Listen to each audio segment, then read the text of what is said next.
ସକାଳୁ ସକାଳୁ ବାଲକୋନିରେ ଠିଆ ହେଇ ଚା ପିଉଥିଲି। ଥଣ୍ଡା ପାଗଟେ ଥିବାରୁ ମନ ଟିକେ ଭାରି ଡାକିଲା କ'ଣ ବନେଇ ଖାଇବି। ବର୍ଷା ପାଗ ଯେହେତୁ ମାଛ ଟିକେ ଖାଇବାକୁ ଭାରି ମନ ଥିଲା, ତ ମୁଁ ମାର୍କେଟ ପଟାପଟ ଚାଲିଗଲି ଆଉ ମାଛଟେ ନେଇକି ଚାଲି ଆସିଲି। ମାଛକୁ ଭଲ ଭାବରେ ଧୋଇକି ହଳଦୀ, ଲଙ୍କାଗୁଣ୍ଡ, ଲୁଣ ଆଉ ଲେମ୍ବୁ ଟିକେ ଦେଇକି ତାକୁ ଭଲସେ ଗୋଳେଇକି ଥୋଇଦେଲି। ତ କିଛି ସମୟ ତାକୁ ଗୋଳେଇକି ଏଠି ଘୋରେଇକି ମୁଁ ଥୋଇ ଦେଇଛି।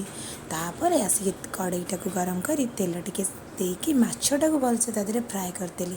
ତ କଡ଼କ ମାଛ ଫ୍ରାଏକୁ ପଖାଳ ଖାଇବାକୁ ଭାରି ମନ ଥିଲା। ତ ଏଠି ମୋର ମାଛ ଫ୍ରାଏ ଚାଲିଲା। ଆପଣମାନଙ୍କ ମଧ୍ୟରୁ ମାର୍କେଟକୁ ଯାଇ ମାଛ କେବେ ଆଣିଛନ୍ତି? ବହୁତ କନଫ୍ୟୁଜନ୍ ଥିବେ ନା ମୋ ପରିକା, କେଉଁ ମାଛ, ଏ ମାଛ ନେବି ନା ସେ ମାଛ ନେବି, ବହୁତ କନଫ୍ୟୁଜନ୍ ମାଛରେ। ଛାଡ଼ନ୍ତୁ, ଫାଇନାଲି ମୁଁ ଏ ମାଛଟେ ନେଇକି ଆସିଲି। ତ ଏଠି ମୋର ମାଛ ଫ୍ରାଏ ଚାଲିଲା ଭିତରେ ମୁଁ ଏଠି ମସଲା ବି ରେଡ଼ି କରିଦେଲି। ଯେହେତୁ ସୋରିଷ ମସଲାରେ ତରକାରୀ ହେବ, ତ ସୋରିଷ, ଜିରା, ରସୁଣ, ଶୁଖିଲା ଲଙ୍କା, ଟମାଟର ଦେଇକି ମୁଁ ଏଠି ତାକୁ ଗ୍ରାଇଣ୍ଡିଙ୍ଗ କରି ଭଲସେ ଗୋଟେ ପେଷ୍ଟ ବନେଇଦେଲି। ମସଲା ବଟା ଭିତରେ ଏଠି ମୋର ମାଛ ବି ଭଲସେ ଫ୍ରାଏ ହେଇଗଲା। ତ ମୁଁ ଏଠି ପଟାପଟ ମାଛକୁ ବାହାର କରିଦେଲି ଗୋଟେ ଥାଳିକି। ତାପରେ ପୁଣି ବାରିକୁ ପକାଇଦେଲି। ମାଛମାନେ ପାଣିରେ ପହଁରନ୍ତି, କିନ୍ତୁ କେବେ ତେଲରେ ପହଁରିବା ଦେଖିନାହାନ୍ତି ନା? ଦେଖନ୍ତୁ କେମିତି ପହଁରୁଛନ୍ତି।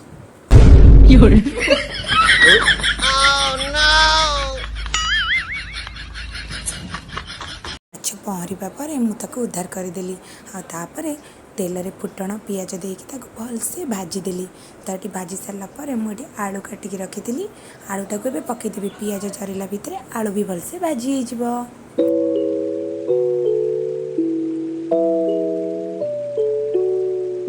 ଭାଜି ହେଇସାରିଲା ପରେ ମୁଁ ଏଠି ମସଲାର ଯେଉଁ ପେଷ୍ଟ ରଖିଥିଲି ତାକୁ ମୁଁ ଆଡ଼୍ କରିଦେଲି।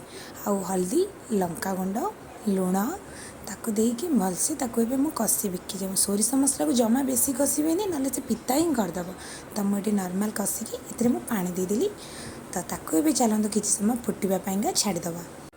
ପାଣି ଦେଇକି ତାକୁ ଇମିଡ଼ିଏଟଲି ଘୋରେଇ ଦେବେ। ଆଳୁ ଯେଉଁ ରଖିଥିବେ ଭାଜିକି ତା ଦେହରେ ସେ ଅଲରେଡ଼ି ସିଝିଯିବ। ତ ମୋର ଏଠି ଆଳୁ ସିଝିଲା ପରେ ମୁଁ ଏଠି ଆମ୍ବ କାଟିକି ରଖିଥିଲି ପକାଇଦେଲି ଟିକେ ଖଟା ଲାଗିବା ପାଇଁ। ସୋରିଷ ମସଲାରେ ଆମ୍ବୁଲ ଦେଲେ ବହୁତ ହିଁ ଟେଷ୍ଟ ଲାଗେ। ତ ଏଠି ମୁଁ ଫୁଟି ସାରିଲା ପରେ ଆଳୁ ସିଝିଗଲା। ତ ମୁଁ ଏଠି ମାଛକୁ ରଖିଥିଲି ଭାଜିକି, ତାକୁ ମୁଁ ପକାଇଦେଲି। ତ ଦେଖନ୍ତୁ ଏବେ ମୋର ମାଛ ତରକାରୀଟା କେଡ଼େ ସୁନ୍ଦର ଦେଖାଯାଉଛି। ଆଉ ମାଛ ତରକାରୀ ମୋର ରେଡ଼ି। ମୁଁ ଏବେ ଚାଲିଲି ମୋ ପେଟ ଶାନ୍ତି କରିବାକୁ। ଆପଣମାନେ ବି ଆପଣଙ୍କ ପେଟ ଶାନ୍ତି କରିଦିଅନ୍ତୁ। ପେଟକୁ ଶାନ୍ତି କରିଦେଲି ସିନା, ମନ ଶାନ୍ତି କରିବାକୁ ଗୋଟେ ଥମ୍ସଅପ୍ ମଗାଗଲା। ତ ଥମ୍ସଅପ୍କୁ ମୁଁ ଢାଳିଦେଲି ଗୋଟେ ଗ୍ଲାସରେ। ଚଏସ୍ କରିକି ପିଇଦେଲୁ, ମନ ଶାନ୍ତି, ପେଟ ବି ଶାନ୍ତି।